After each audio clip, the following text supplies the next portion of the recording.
오늘의 주요 뉴스입니다. 군산과 김제가 새만금 신항 관할권을 놓고 또다시 맞붙고 있습니다. 이달 말 중앙분쟁조정위의 최종 결정을 앞두고 두 지역 의회와 시민단체들은 서로 관할권을 자신의 지역으로 귀속돼야 한다고 주장하고 있습니다. 새만금 관할권 분쟁이 일어날 때 마다 일어나고 있는 두 지역의 갈등 해소 방안이 시급합니다. 농업 기술이 첨단화하고 경영 환경이 급변하면서 농업의 전문성이 요구되고 있습니다. 이에 따라 익산 농업인 대학 프로그램을 수강하려는 농업인은 늘어나고 있으나 수용 인원을 제자리여서 발길을 돌리는 사례가 많아지고 있습니다. 농업인 대학 수강 인원을 크게 늘려야 한다는 지적이 나오고 있습니다. 극한 폭염이 이어지고 있는 가운데 무더위 쉼터로 활용되는 익산 경로당 대부분이 노후화돼 어르신들이 이용하기가 어려운 실정입니다. 이들 경로당들은 누수로 곰팡이가 번지고 있거나 계단이 높아 안전사고의 위험이 높습니다.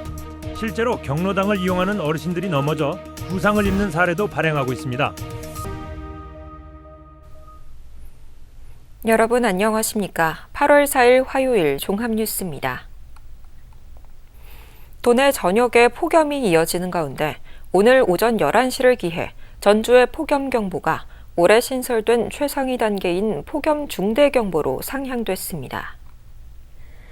폭염 중대경보는 일최고 체감온도 38도 이상 또는 최고기온 39도 이상의 날씨가 이틀 이상 이어질 것으로 예상될 때 내려집니다.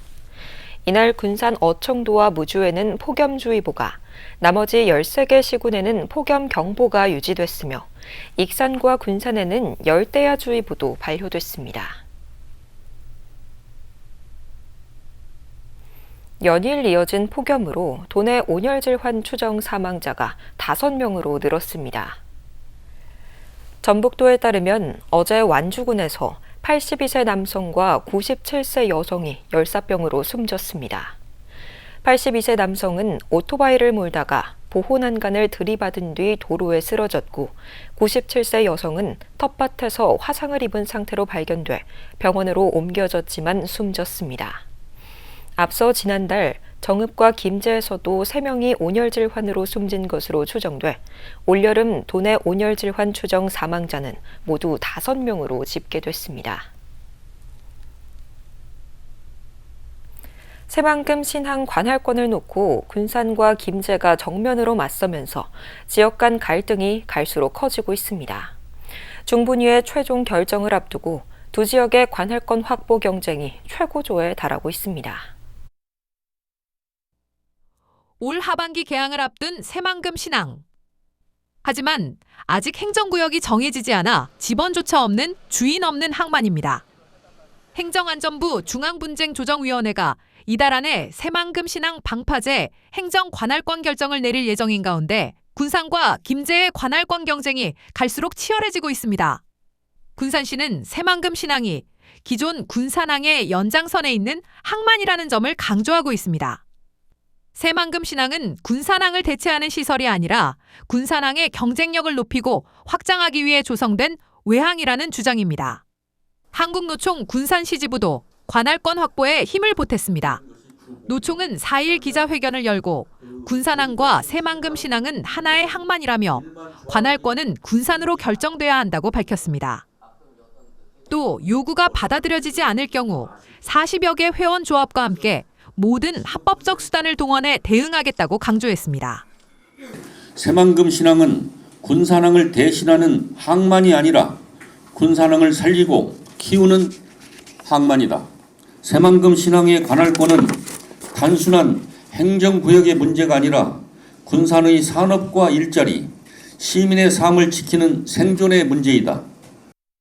군산시의회 역시 새만금 특별위원회 재구성 필요성에 공감하며 조만간 본격적인 활동에 나설 예정입니다. 이에 맞서 김제는 새만금 신항이 특정 지역만의 항만이 아닌 새만금 전체 발전을 이끌 핵심 기반 시설이라는 입장입니다. 김제시의회는 제10대 개원과 함께 새만금 특별위원회를 재구성해 대응에 나섰고 최근에는 새만금 신항 전체를 김제가 관할해야 한다는 결의문까지 채택했습니다. 항만의 미래 주도권을 둘러싼 군산과 김제의 갈등, 새만금 신항의 행정 관할권을 결정할 중분위의 최종 판단에 관심이 쏠리고 있습니다. KCN 뉴스입니다. 새만금 국가산업단지의 업무 상업용지와 주차장용지 분양이 시작됩니다. 한국농어촌공사 새만금 사업단은 새만금 국가산단 1, 2공군의 업무 상업용지와 주차장용지 등 모두 38필지 14만 7천여 제곱미터 규모의 용지에 대한 분양 공고를 냈다고 밝혔습니다. 이번 분양은 산업단지 입주기업을 지원할 업무 상업시설로 경쟁 입찰 방식으로 진행됩니다. 입찰 신청은 오는 24일까지며 개찰은 25일, 계약은 26일부터 28일까지 진행될 예정입니다. 새만금 국가산업단지 일부 구역이 종합보세구역으로 추가 지정되면서 첨단산업 투자 기반이 확대됩니다. 새만금 개발청과 관세청은 오늘 새만금 국가산단 37809 6제곱킬로미터를 종합보세구역으로 지정했다고 밝혔습니다. 이에 따라 새만금 산단 종합보세구역은 기존 12560구를 포함해 모두 14.1제곱킬로미터로 늘어나게 됐습니다. 입주 기업들은 원재료 수입부터 제품 생산, 수출 과정에서 세금 부담과 물류 절차를 줄일 수 있게 됐으며 현대차그룹의 AI 데이터 센터와 로봇 제조 공장 등 9조 원 투자 계획 추진에도 도움이 될 전망입니다.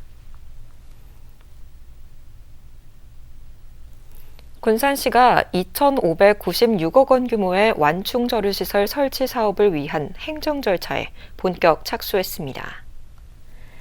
사업 대상은 제2국가산단과 일반산단 두 곳으로 저류 용량 36,800세제곱미터와 관로 26km를 임대형 민간투자 사업 방식으로 조성할 계획입니다. 이번 사업은 유해화학물질 유출 사고가 잦았던 노후산단의 대형 수질오염 사고를 예방하기 위한 것입니다. 시는 한국환경공단에 위탁해 제3자 제안 공고를 실시한 뒤 우선 협상 대상자를 선정하고 계획재정부 민간투자사업 심의를 거쳐 2028년 착공할 계획입니다. 중동전쟁 등의 여파로 사료값이 오르는 가운데 새만금과 하천 주변의 갈대를 조사료로 활용하려는 움직임이 이어지고 있습니다. 한국농업기술진흥원에 따르면 새만금과 전국의 하천 주변에 자라는 갈대는 10,000헥타르 규모로 연간 10만 톤에 달합니다. 갈대를 조사료로 가공하면 해마다 전체 수입 조사료의 10%를 대체할 수 있습니다. 갈대는 대표적인 조사료인 볏짚보다 단백질과 영양 성분이 풍부하고 질기고 단단한 특성은 미생물 발효를 통해 소화 흡수율을 높일 수 있습니다. 새만금 지역 주도형 수상태양광 사업의 안정적인 추진을 위해 민관이 상생협력에 나섰습니다. 김의겸 의원은 어제 새만금 개발청과 전북도, 군산시, 김제시, 부안군, 지역 업체 등이 참석한 간담회를 열고 협력 방안을 논의했습니다. 이번 간담회는 현대차그룹의 투자에 따른 재생에너지 공급 기반 확충 필요성이 커진 데 따라 마련됐습니다. 참석자들은 지역 업체의 시공과 기자재 참여 확대, 기술력과 품질 향상을 위한 협력, 기자재 가격과 입찰 과정의 투명성 확보 방안 등을 논의했습니다. 농업은 1차 산업에서 이제 6차 산업으로 확장되고 있습니다. 때문에 농민들도 체질을 개선하고 경쟁에서 살아남기 위해 전문 교육에 관심이 높은데요. 이를 뒷받침하는 익산농업인대학은 상당수의 농민들이 수강을 받지 못한 채 발길을 돌리고 있습니다. 수요가 늘어난 만큼 확대 필요성이 커지고 있습니다. 익산농업인 교육관. 폭염이 기승을 부리지만 강의실을 찾은 농민들의 발길이 계속 이어집니다. 이번에 진행된 수업은 인공지능 활용. 농민들은 단순히 재배하고 수확하는 예전 방식에 머물지 않고 보다 효율적인 영농으로 변해야 한다는 것을 느끼고 있습니다. 때문에 인공지능과 데이터의 중요성을 인지하고 수업에 집중합니다. AI 기술이 현장에 어떻게 적용되는지 그거를 좀 배우고 싶어서 지원했습니다. 익산농업인대학은 농민들의 호응이 높아지면서 2024년 4개 과정에서 올해는 5개 과정으로 늘었습니다. 세부적인 교육 과정을 보면 전체 20개 강의가 진행되고 온라인 마케팅과 치유농업, 농산물 가공, 귀농인 신규 농업 등 다양한 주제로 구성됐습니다. 농민들의 선호도와 필요성을 조사해 교육 과정이 구성되는 특징이 있습니다. 농업이 1차 산업에서 6차 산업으로 확정되면서 농민들의 요구가 반영되는 겁니다. 실질적인 마케팅 트렌드라든지 그리고 마케팅 트렌드를 AI와 접목을 해서 좀 더 생산성을 좀 높이고 시간을 많이 단축할 수 있고 그래서 이런 AI 부분들을 농업 현장에서 실무적으로 좀 다가갈 수 있도록. 하지만 농민들은 충분한 수강 기회를 얻지 못하고 있습니다. 익산농업인대학은 한 해 평균 7천만 원 수준의 예산으로 운영되는 상황. 올해 수강 인원은 135명으로 제한됐습니다. 신청자의 24%인 44명이 발길을 돌려야 했습니다. 그러다 보니 수업 때마다 개인 노트북을 준비한 청강생이 눈에 띌 정도입니다. 농업 환경 변화에 대응해 농민들의 경쟁력을 높여줄 농업인대학의 확대 필요성이 제기되고 있습니다. 탈락자 중 교육 참관 시 교육 시간을 인정하고 있으나 앞으로는 현장 체험 교육 등 참여 인원과 교육의 질을 더욱 향상시킬 수 있도록 가공과 관광 등으로 산업 영역이 확장되고 있는 농업. 그만큼 농민들의 체질 개선이 뒤따라야 하는 상황에서 이를 지원할 농업인대학은 수년째 제자리 걸음에 머물고 있습니다. KCN 뉴스입니다.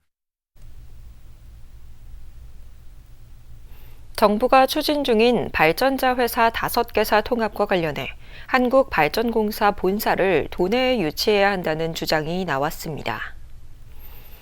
김동구 도의원은 최근 도의회 임시회에서 한국발전공사 본사의 전북 유치 촉구 건의안을 발의했습니다. 김 의원은 발전자 회사 통합은 국가 에너지 정책의 효율성을 높이고 탄소 중립과 에너지 전환을 실현하기 위한 국가적 과제라고 강조했습니다.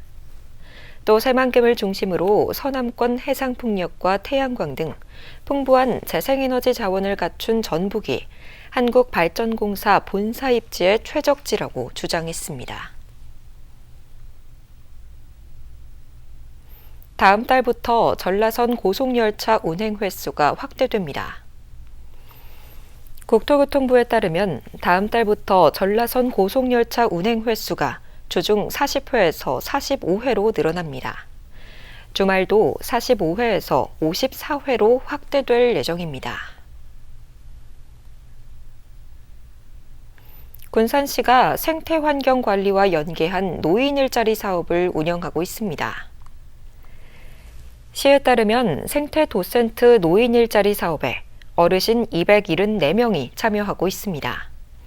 참여 어르신들은 금강습지 생태공원 등에서 꽃 식재와 제초, 물주기 등 생태환경 관리 활동을 하게 됩니다. 한편 생태도센트는 안내와 향기의 합성어로 향기를 안내하는 사람이라는 의미를 가지고 있습니다.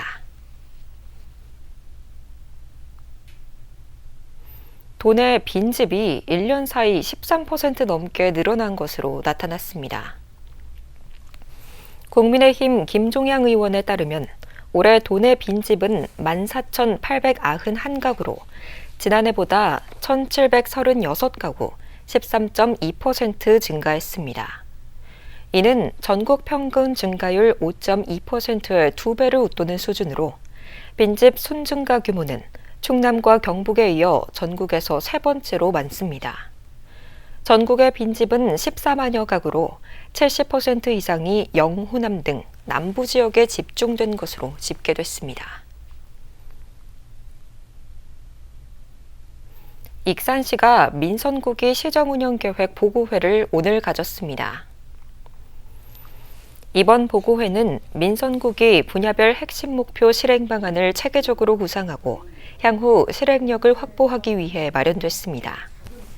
이 자리에서 광역교통망 확충과 미래산업 육성 방안, 농생명산업 고도화, 역사 문화관광 활성화, 시민 정주 환경 개선 등이 논의됐습니다. 익산시는 여러 부서가 함께 추진해야 하는 사업은 공동 추진 체계를 구축하고 정부 정책과 연계 가능한 사업은 국가 예산 확보와 공모 사업에 적극 반영해 나갈 계획입니다. 연일 이어지는 폭염에 어르신들은 더위를 피해 경로당으로 이동합니다. 하지만 익산에 위치한 상당수의 경로당들이 노후화돼 안전 사각지대라는 지적이 나오고 있습니다. 익산 남중동 남양 경로당. 어르신들이 경로당에 모여 있습니다. 낮 기온이 35도를 넘나드는 폭염에 어르신들이 더위를 피해 무더위 쉼터로 지정된 경로당을 찾은 겁니다. 하지만 정작 일부 경로당은 시설 관리가 미흡해 이용하기조차 불편한 상황입니다. 이 경로당은 지난 1991년 건립됐습니다. 건물 노후화로 비가 올 때마다 누수가 반복돼 벽 곳곳에는 물이 샌 흔적이 남아 있습니다. 또 곳곳에서 검게 번진 곰팡이를 쉽게 찾아볼 수 있었습니다. 문제는 이뿐만이 아닙니다. 건물 2층에 있는 경로당은 계단의 경사가 심해 거동이 불편한 어르신들에게는 큰 부담입니다. 이 때문에 경로당을 이용하지 못하는 어르신들도 많은 상황. 공원에 있는 사람들은 오라고 하면 아이고 거기 갔다는 난리나요. 거기 갔다는 제명들 못 살아 그러지. 공원 사람 그렇게 많이 여기 안 와요. 대부분의 경로당 이용자가 80에서 90대 고령인 만큼 낙상사고 위험도 큽니다. 위험들 감소고 어쩔 수 없이 오지. 지금 이것도 넘어지면 이제 거꾸로 지면 이제 갈비뼈가 나한테 옹치뼈가 나가면 골로가 가지 이제 끝나는 거예요. 그렇게 뭐. 내가 갈비 3개 부러졌어. 노후 경로당의 문제는 이곳만의 일이 아닙니다. 익산 경로당은 모두 707곳. 이 가운데 10년 이내 건립된 곳은 61곳, 8.6%에 불과합니다. 이미 많은 경로당이 노후화 단계에 들어간 셈입니다. 어르신들의 쉴 공간이자 폭염이나 한파의 쉼터로 운영되고 있지만 정작 시설 개선은 속도를 내지 못하고 있습니다. 경로당은 단순한 여가시설이 아니라 폭염이나 한파로부터 어르신들의 건강을 지켜주는 생활 안전 공간입니다. 노후 경로당에 대한 중장기 정비 계획을 마련하고 예산을 안정적으로 확보해서 익산시는 예산이 한정돼 노후 경로당부터 순차적으로 경로당을 보수하겠다는 입장입니다. 폭염을 피하기 위해 찾는 경로당. 어르신들이 안전하게 여름을 보낼 수 있도록 안전점검이 필요해 보입니다. KCN 뉴스입니다. 익산 로컬푸드 협동조합이 직원의 횡령 배임 혐의가 경찰 수사 결과 불송치됐다며 익산시에 사과를 요구했습니다. 조합은 오늘 기자회견을 열고 충분한 사실 확인이나 당사자의 소명 기회도 거치지 않고 형사고발을 반복해 조합의 명예를 훼손했다고 주장했습니다. 이어 그 피해가 수많은 농민과 조합원들에게 고스란히 돌아갔다며 익산시에 사과를 요구했습니다. 또 최정우 시장에게 어양점의 조속한 정상화를 통해 상생의 길을 열어달라고 촉구했습니다. 무죄를 선고받은 전직 경찰관이 수사보고서 허위 작성 의혹을 제기하며 담당 검사를 고소한 사건이 고위공직자 범죄수사처로 넘어갑니다. 전주 덕진경찰서는 허위 공문서 작성 등의 혐의로 고소된 현직 검사 A씨 사건을 공수처에 이첩할 예정이라고 밝혔습니다. 고소인인 전직 경찰관은 지난 2024년 여성 피의자 호송 과정에서 강제추행과 독직 가혹행위 혐의로 구속 기소됐지만 1심에서 무죄를 선고받았습니다. 이후 검찰이 국립과학수사연구원 관계자의 의견을 사실과 다르게 기재한 수사보고서를 작성해 구속과 기소에 활용했다며 담당 검사를 추가 고소했습니다. 폭염 속 섬을 찾은 40대 여성 관광객이 탈진 증상을 보여 해경의 도움을 받았습니다. 군산해양경찰서는 어제 오후 2시 2분쯤 군산 옥도면 명도에서 더위로 거동이 어렵다는 신고를 받고 탈진한 A씨를 신치항으로 이송했습니다. A씨는 이송 도중 상태가 호전돼 의사의 전화 상담을 받은 뒤 자차를 이용해 귀가한 것으로 확인됐습니다. 해경은 폭염 속 섬이나 연안을 걸어 이동할 경우 충분한 수분을 섭취하고 응급 상황이 발생하면 즉시 해경이나 119에 신고해달라고 당부했습니다. 현대중공업 군산조선소에서 발생한 협력업체 직원 사망사고와 관련해 경찰이 원청인 현대중공업의 책임 여부를 수사하고 있습니다. 전북경찰청은 정례 기자간담회에서 숨진 30대 직원이 속한 하청업체와 현대중공업 관계자들까지 포함해 사고 경위를 폭넓게 조사하고 있다고 밝혔습니다. 경찰은 해당 업체가 현대중공업과 도급 관계인 점을 고려해 원청의 안전관리 책임 여부를 면밀히 검토하고 있습니다. 앞서 지난달 24일 군산조선소에서는 러그 취부기를 운전하던 30대 협력업체 직원이 철제 구조물과 차량 사이에 머리가 끼어 숨졌습니다. 계속해서 전북권 뉴스입니다. 폭염 속 도로에서 의식을 잃고 쓰러진 80대 남성이 병원으로 옮겨졌지만 숨졌습니다. 3일 오후 2시 반쯤 완주군 동상면의 한 도로에서 80대 남성이 쓰러져 있는 것을 지나가던 주민이 발견해 신고했습니다. 경찰은 이 남성이 오토바이 단독 사고 이후 수리 작업을 하던 중 폭염으로 인한 온열 질환으로 쓰러진 것으로 보고 있습니다. 발견 당시 남성의 체온은 42도까지 오른 상태로 전해졌습니다. 용인 반도체 산단 전력 공급을 위한 초고압 송전선로 건설을 원점에서 재검토해야 한다는 주장이 나왔습니다. 송전탑 건설 백지 화전북 대책위는 4일 도청 앞에서 기자회견을 열고 국민과 지역사회의 동의 없이 추진되는 던 결심했습니다. 전남 해남에서 용인까지 초고압 송전탑 건설에 반대한다고 밝혔습니다. 특히 고창과 정읍 부안에 변전소와 서남권 해상풍력 전력이 집중되는 이른바 송전탑 터미널로 전락할 우려가 있다고 주장했습니다. 이어 지역 희생을 전제로 한 국가 전력망 정책을 원점에서 재검토하고 에너지 자산지수 원칙에 맞게 정책을 다시 마련해야 한다고 촉구했습니다. 전주시설관리공단 직원들이 육아휴직 기간 휴직 대상 자녀를 동반하지 않은 채 해외여행을 다녀온 사실이 전주시 종합감사에서 적발됐습니다. 감사 결과 공단 직원 1명은 지난해 2월부터 3개월간 육아휴직을 사용하면서 자녀 없이 2차례에 걸쳐 모두 11일간 해외여행을 다녀왔고 또 다른 직원도 육아휴직 중 자녀를 동반하지 않고 7일간 해외에 체류한 것으로 확인됐습니다. 전주시는 공단의 육아휴직자 복무관리 소홀을 비롯해 성과급 지급 기준과 예산계약 관리 등 모두 30건을 지적하고 관련 직원 13명에 대한 신분 조치와 542만 원의 재정 조치를 요구했습니다. 지금까지 전북권 뉴스입니다. 익산시가 노후 자동차와 건설기계 조기 폐차 지원 신청을 받습니다. 시에 따르면 내일 노후 자동차와 건설기계 150여 대 조기 폐차를 지원합니다. 지원 대상은 배출가스 4등급 경유차와 5등급 자동차, 2004년 이전 제작된 지게차와 굴착기 등입니다. 신청은 내일부터 21일까지 익산시청 환경정책과에 방문하거나 자동차 배출가스 종합전산 시스템 누리집에서 하면 됩니다. 군산시 개정동에 지역의료인 이영춘 박사를 기리는 사진거리가 조성됐습니다. 개정동에 따르면 시민 참여 예산으로 개정동 무궁화거리에 이영춘 박사 사진거리를 조성했습니다. 거리에는 이 박사의 생애와 활동을 소개하는 사진 41점과 안내판, 꽃길 등이 만들어졌습니다. 한편 이 박사는 군산 개정 옥구에서 농민들을 위한 의료봉사에 힘써 군산의 슈바이처로 불리는 인물입니다. 군산 회현초등학교가 국제 바칼로레아 IB 월드스쿨 인증을 획득했습니다.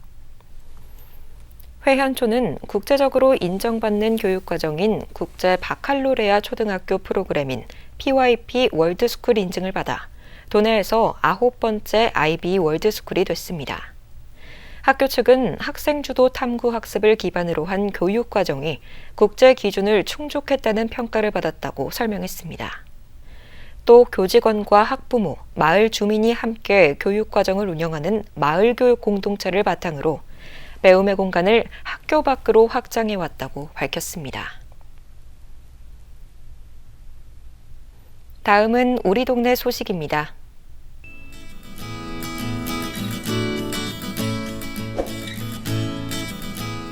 송악동 지역사회보장협의체가 저소득층 초중고등학생을 대상으로 특화사업 꿈꾸는 방학 버킷리스트를 추진했습니다. 협의체는 신청자 10명 전원을 지원 대상으로 선정해 자전거, 도서, 진로 관련 물품, 미용 체험 등 각자의 희망을 반영한 맞춤형 지원을 제공했습니다. OCI 군산공장이 관내 취약계층의 시원한 여름나기를 위해 소룡동 지역사회보장협의체를 통해 선풍기 50대를 기탁했습니다. 이번 후원은 연일 이어지는 폭염 속에서 저소득 가구와 독거노인을 보호하기 위해 마련됐으며 기탁된 선풍기는 관내 취약계층 가구에 신속하게 전달될 예정입니다.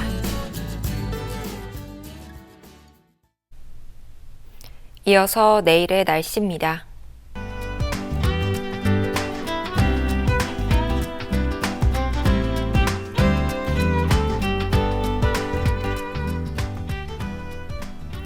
내일은 맑고 매우 무덥겠습니다.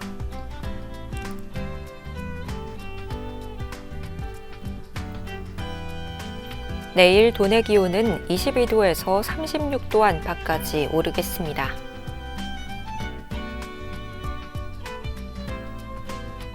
익산은 대체로 맑겠습니다.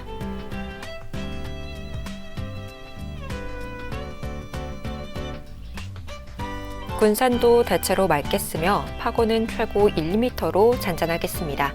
날씨였습니다.